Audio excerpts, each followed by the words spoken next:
Well, thank you both for joining us this evening, and thank you to our audience for being here as well.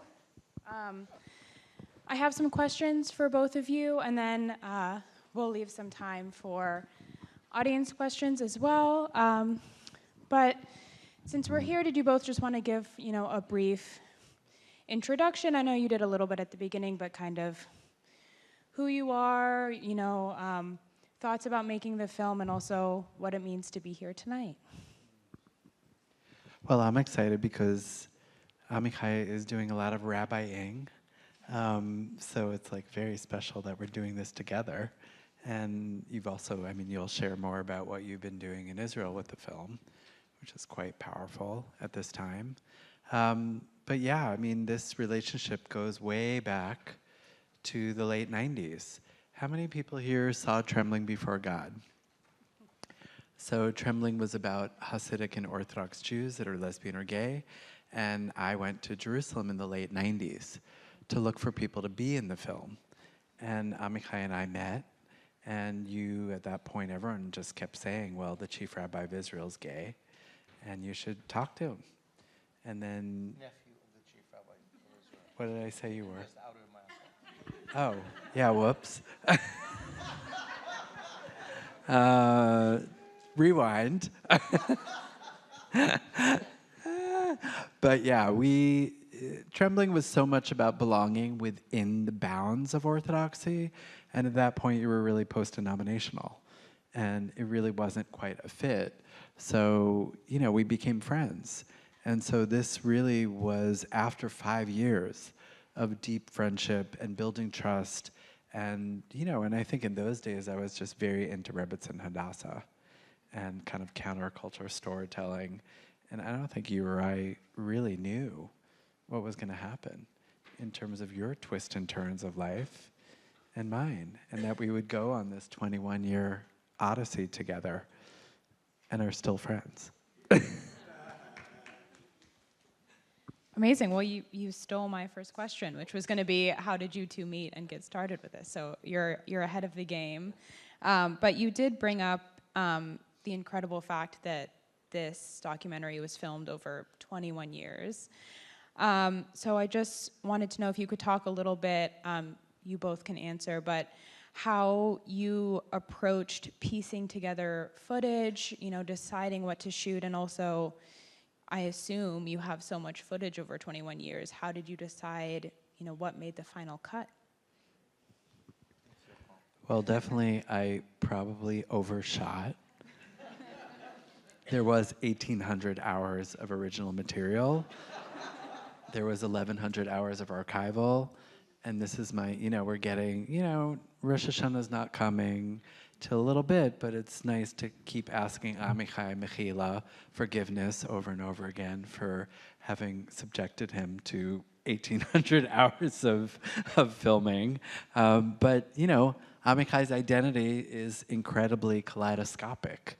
My editors and I would just say, I don't think we know anybody who has this many identities, like who moves in so many worlds. And the thing is that, what we found and what you are is so fluent in so many worlds. You can be in the radical fairy world and, really do profound work. You can be in the Hasidic Orthodox world and do profound work. And these worlds don't always see each other. So for me, it was like doing justice to all the facets of Amichai's identities and really making sure that this was a rich, complex, layered film that really did justice to your kind of 360 of life and your past, present, and future. I also will just say these mailing lists are passing around. Thank you, Eliza. We are really on the road, and we're just really taking this from community to community. So if you sign up, we can let you know where the film's going. You can forward it to friends and family and colleagues and just hear the stories from the road. But Amichai, I don't know, what for you was the experience of being filmed over these years?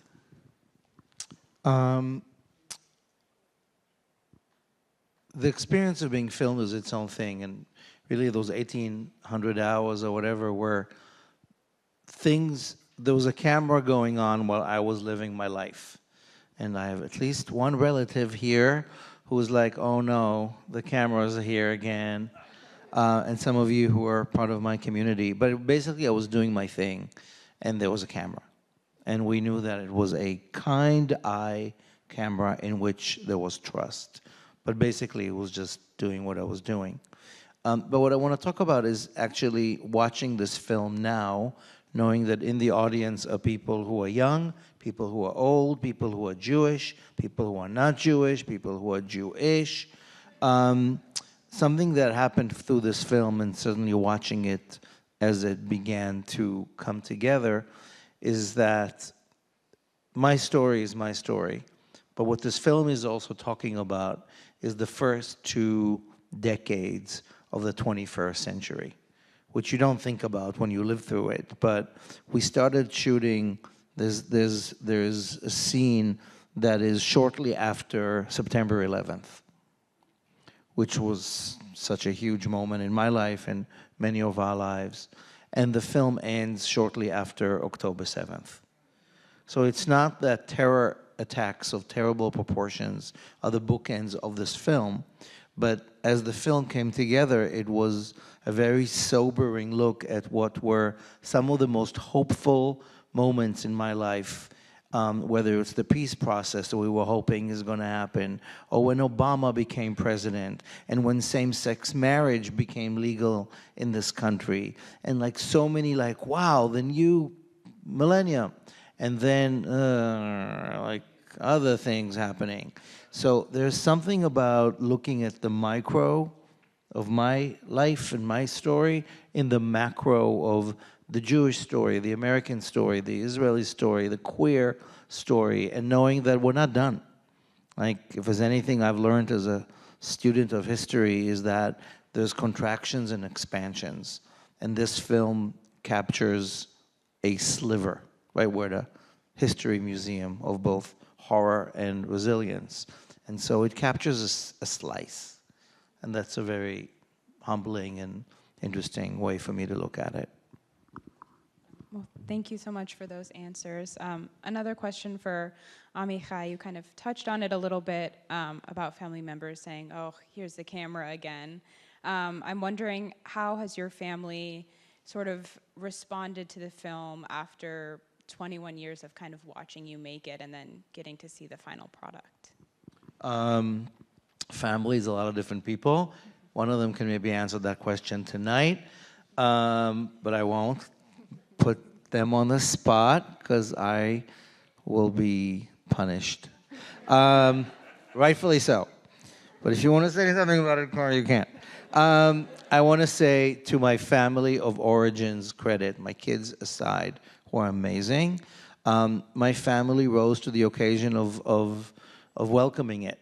We had a premiere of the film in Jerusalem. My older brother, Benny, who obviously is a very important part of this film, was with us at the Talkback in Jerusalem and spoke very candidly and beautifully about what about this means a lot to him and where it pushes his boundaries, and his wife and children and my other siblings were there. My mother, who's now 96, has seen the film 4 times. She still doesn't remember what it's about every time she asks me, but she feels it every time.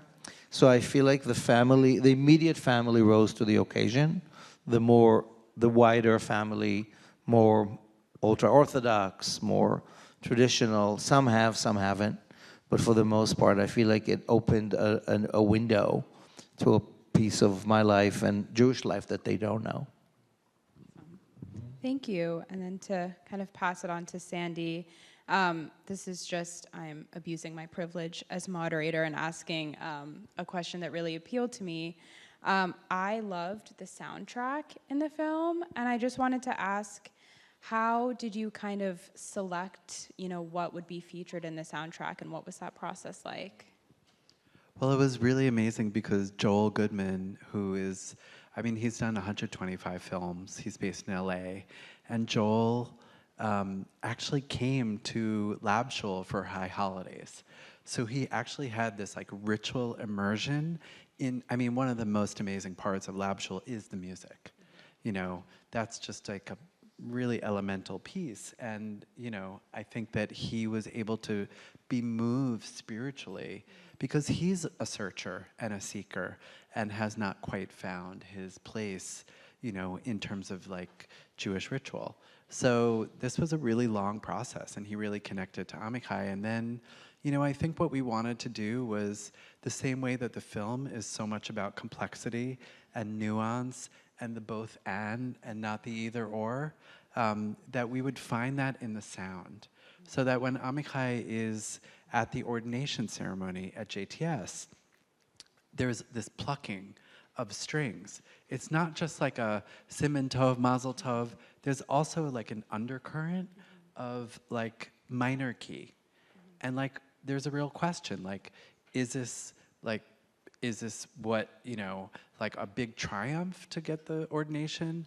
Or is there something here that has an underbelly to it, that like kind of going in conservative and accepting the price of not doing interfaith marriage, let's say.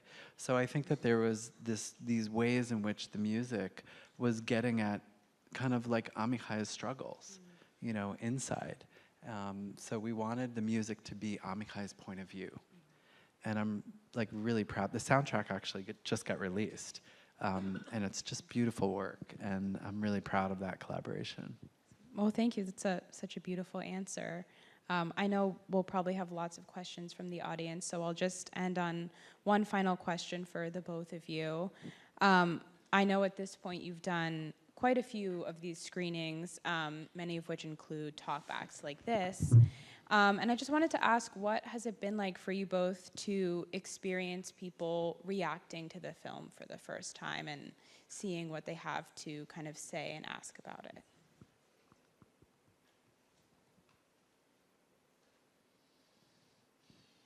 Well, I'm curious what you all think. I will say we've had many screenings, I don't know, hundreds at this point.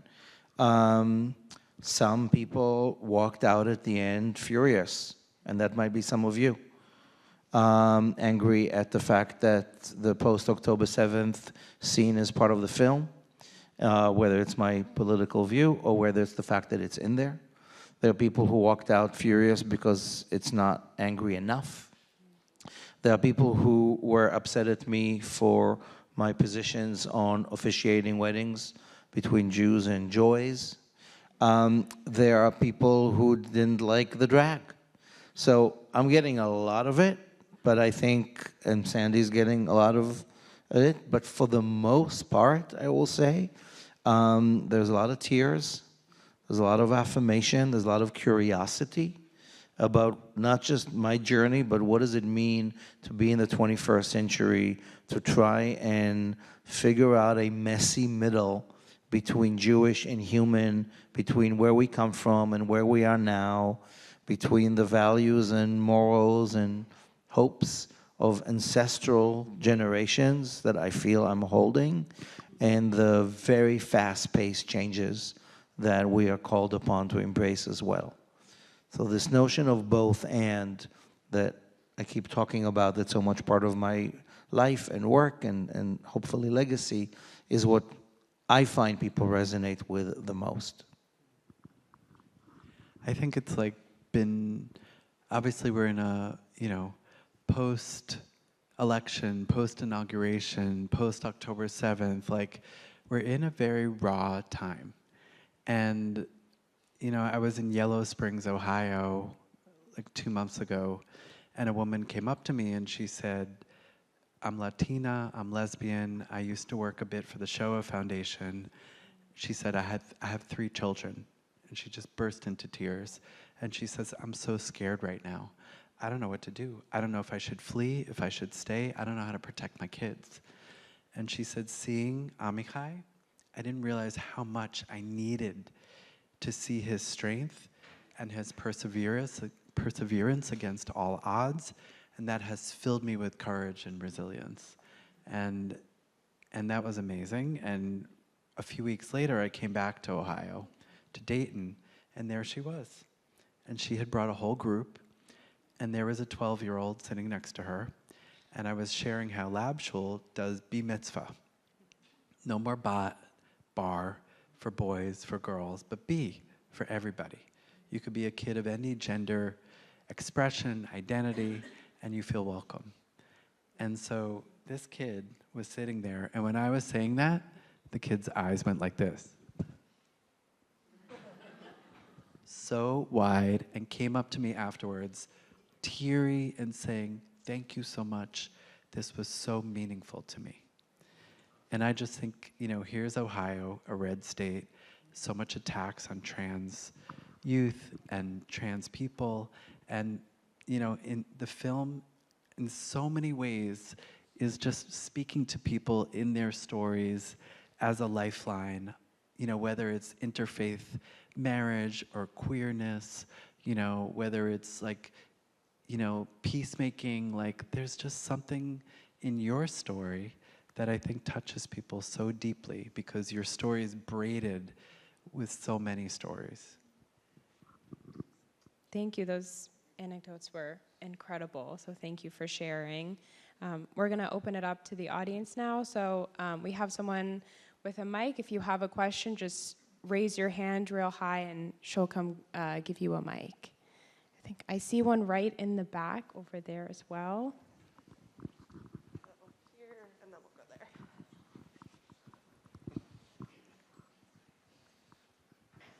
First, thank you for making this film. It's the second time I'm seeing it, and I can see why your mother has seen it 4 times. I mean, there's just so much in it, and I think, whether we're straight or queer or fairies, whatever we are, I think we can all relate to all the issues that, we're all grappling with today, one way or another. I have a couple of questions. One is, one of your father's legacies was that, or the continuity of a rabbinical line in the family. I'm wondering, Amichai, whether as a child you heard a lot about your grandfather, your great-grandfather, and did your father talk a lot about his own experiences of being a child, and was that his main legacy to you? That ultimately you do become a rabbi. And then it was alluded to earlier. Could you tell us a little bit about the work that you've been doing in Israel since October 7th? Thank you. My father didn't speak about his Holocaust experience until I was in my late teens. So there was a picture on the wall, there were some rumors, there were some stories heard, but not really. And so none of that was explicitly part of my childhood, even though it was all there all the time. So this is part of a later narrative. And as far as my work in Israel, I've been involved for quite a few years before, recently, with several organizations that create dialogue. So I'm with an organization called Rabbis for Human Rights that brings together a lot of rabbis from across the country and the world to do what we can for social justice.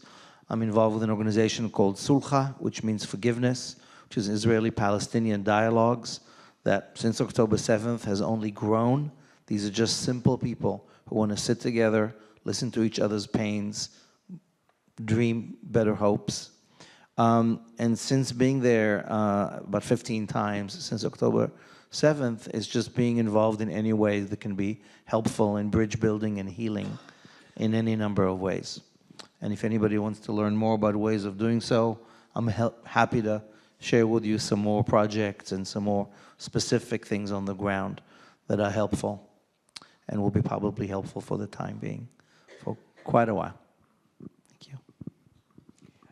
Rabbi Lavie, thank you so much for sharing your life with us. And the movie is well crafted, beautifully edited. I salute you. I salute all the people that work with you. And the question I have for you is, what do you expect the people who watch the movie to take away from it? Thank you. Well, tell me what you're taking away from it. and that will be our expectation. Seriously.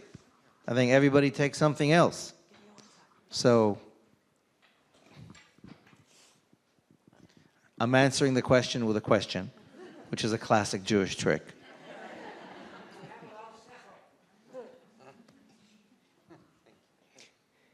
So I have a question from 21 years ago, I guess kind of a yin-yang question, because I'd like to hear both of your perspectives on how you experienced that moment. To me, it seems like there's something almost prophetic about deciding to document a person's life before they're fully realized and coming to deal with so many of the larger issues that we struggle with. And was it Amichai that convinced you, Sandy, to document his life, or was it you that convinced him? Sandy came to me back in the 90s asking me to be part of Trembling Before God. His film that he mentioned is about gay and Orthodox lesbian Jews. And I refused to be in the film, A, because I was no longer Orthodox, that it was not and is not my narrative. And he claims that I said, I don't do collage. If you want to do a movie, do it about me. I don't remember saying so.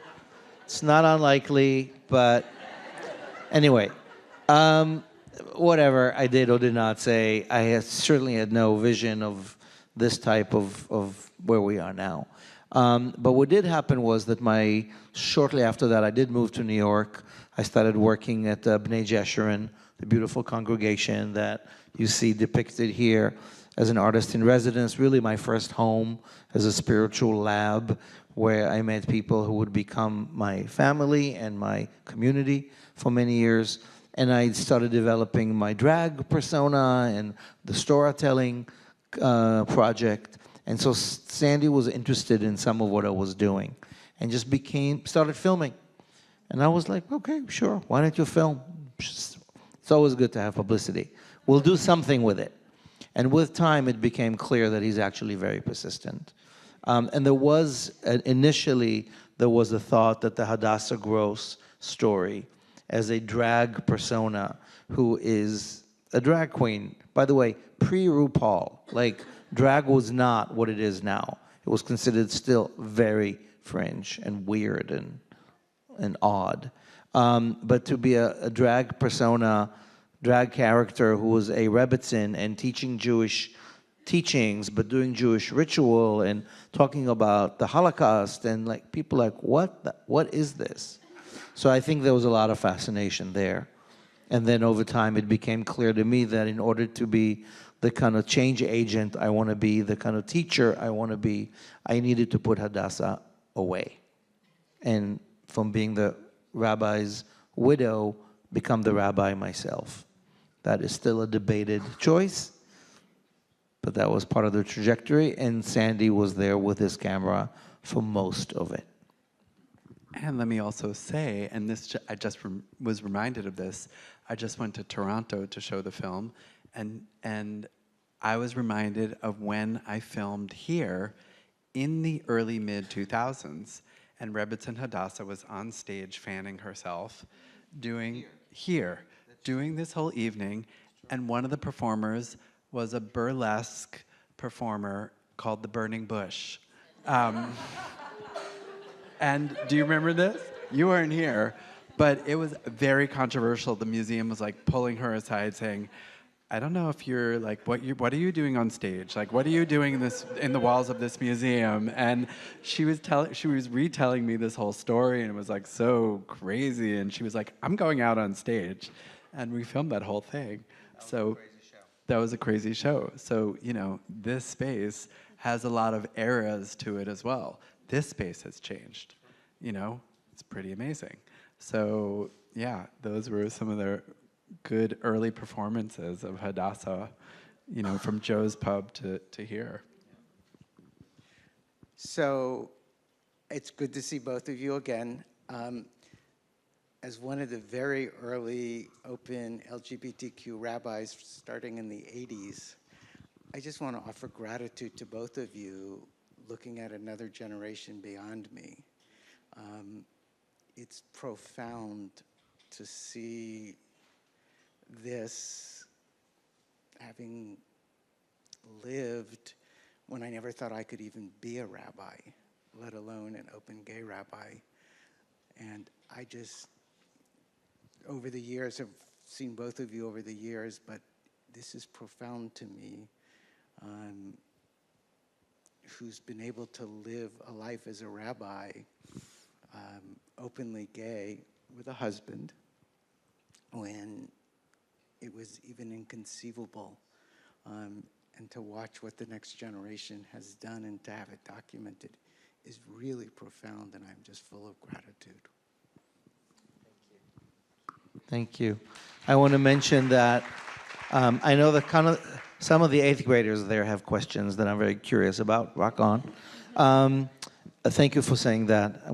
Right? It's amazing. Here we are. Today in Jerusalem was Pride March, the 23rd, if I'm not mistaken. I was there for the first one. Who would have thought what a long way we've come, how much longer we have to go in this climate in Israel, this climate here, and the attack on who we are and on human rights. And yet we're definitely part of a history. And I think what's so powerful about the film is that it captures a piece of this history in the making. Thank you for being a trailblazer. And I think we probably have time for like 1 or 2 more questions. I know we have more than that, but we have one over there. Okay. Hi. So this year, I'm pretty sure you kind of expressed some opinions about, like in New York City, kind of like pride organizations and communities, like marches, and kind of how they expressed opinions about Israel and like the conflict currently right now, and kind of like your choices because of the opinions they express. I guess, could you talk a little bit more about that? About people's reactions to the film? Or I guess the like Pride March, and kind of about the article. Sorry. I'm not following. In the New York Times. The piece from last week, Yeah. from last year you're talking about? Yeah. Yeah. Let me get this right.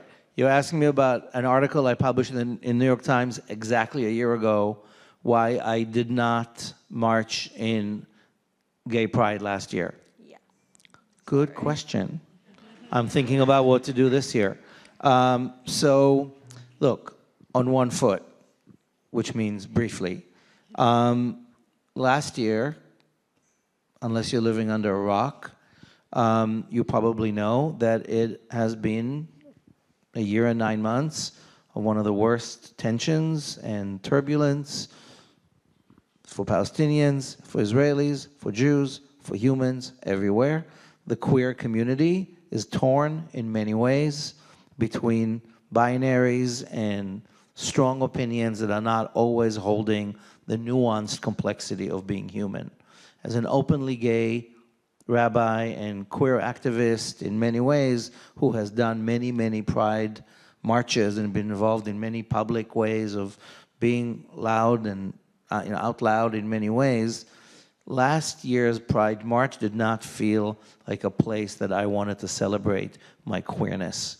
It meant either I was at a march that I helped start in 2016, which was the Resistance March, that was pro-Palestine and had no room for people like me who also want Israelis to live.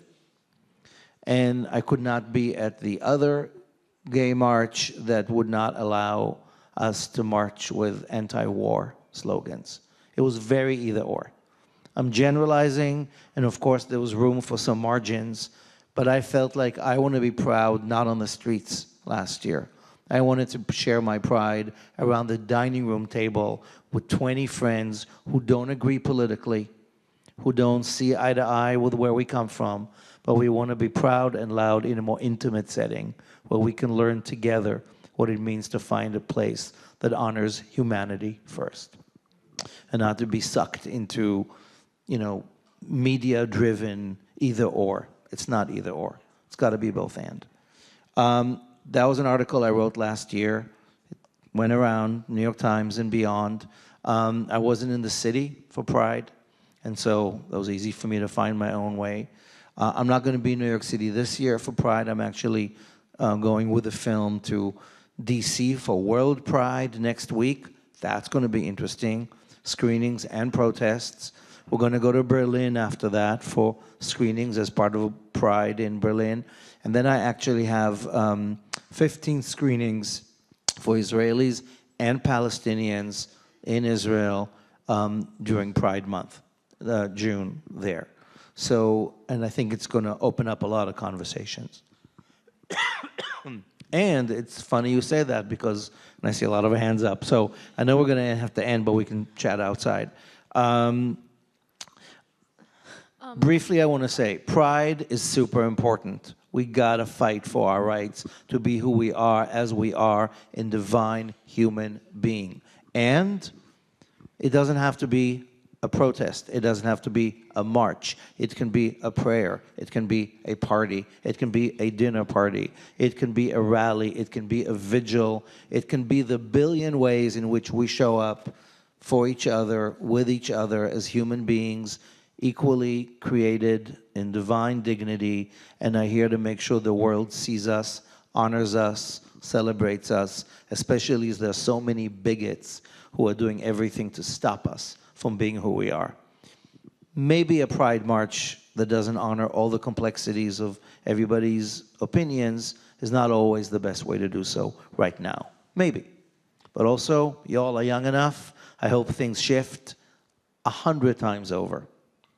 So I hope that helps talk about that a little bit. I can tell there's more to that question, and I see other hands from the 8th grade, so we can do it outside. And I think we have time for one more. Hi. Sorry. What is like your opinion on specifically like Israeli civilians and Israeli people's, the people of Israel's opinion on the occupation in Gaza currently? What's my opinion about Israeli people's opinions about Gaza? Well, I think it's very mixed. I think there are a lot of people, and the numbers, I'm not going to polls right now, people who I know, people I love, people I work with, who want the occupation to be over, who want Gaza to live and be rehabilitated, certainly not go through what's going through right now, and they want to see a better future for all the people in the Holy Land between the river and the sea. There are other people who, especially after October 7th, are so traumatized and so angry and hurt that they don't want to think about the suffering of Palestinians at all. And they only want to think about the well-being of Jewish people and Israelis. And that's real, right? There's America first, there's Israel first. There are people who want to take care of their own needs, and they don't care about immigrants or migrants or foreigners or others. Israel is at one of its most important and complicated crossroads right now between, and it's not even 50-50 to be honest, but between people who want to imagine a future where both peoples, Palestinians and Israelis, can live in peace in whatever formulation, 1 state, 2 state, 4 state, and some people who are just so fed up they don't even want to think about it. So Israel is really split. And I keep going back there a lot, and I go back there because there are so many people who really, really want the best for everybody.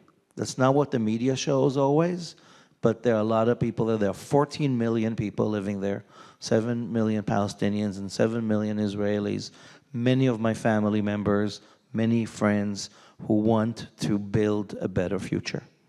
So that's what I'm invested in.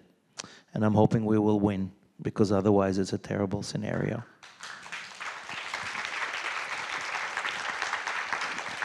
I think that's a good place to end as far as the film. I know we're going to say something for the end. I just do want to say, if this was meaningful to you, thank you. We will be outside speaking more.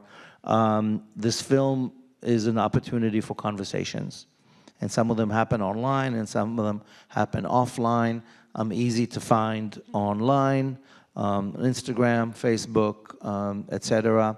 And I will also say, this little hat that says Q is the Sabbath Queen merch, And there's a T-shirt I'm wearing that says "Let There Be Light" in Hebrew, Arabic, and English. Sabbath Queen shop online is a lot of your Sabbath Queen merch, and 25% goes to support Israeli-Palestinian dialogue. So it's really your way to look good and do good in the world. Please go there and check it out. We made it so that we can walk the talk of what the Sabbath Queen is all about. And I'll just, thank you. We do have upcoming shows in the New York area. We've got June 20th at the Museum of the Moving Image in Queens. We have July 17th at the Nighthawk in Prospect Park. And we have Westchester, Jacob Burns Center in June. So there are more screenings, and we're going to Berlin, DC, Israel, Boulder, Colorado, where else? Chicago, Boston. There's like lots of, so you can always, if you sign the mailing list, and if you haven't, we'll have them outside, and you can always reach us at hello@sabbathqueen.com if you want to share your story about how the film touches you. We put all these testimonies on our webpage, and they've been really powerful. And yeah, just to say that there's so many ways to share this work, and we are just so honored and delighted that we're celebrating our year anniversary here with you. So thank you. Thank you, everybody. And one last thing. If you want a Sabbath Queen ritual in action, tomorrow evening at Judson Memorial Church in Greenwich Village, Lab Shul's closing Sabbath Queen ritual of the season. Happy hour at 6 p.m., ritual at 7 p.m. Just show up.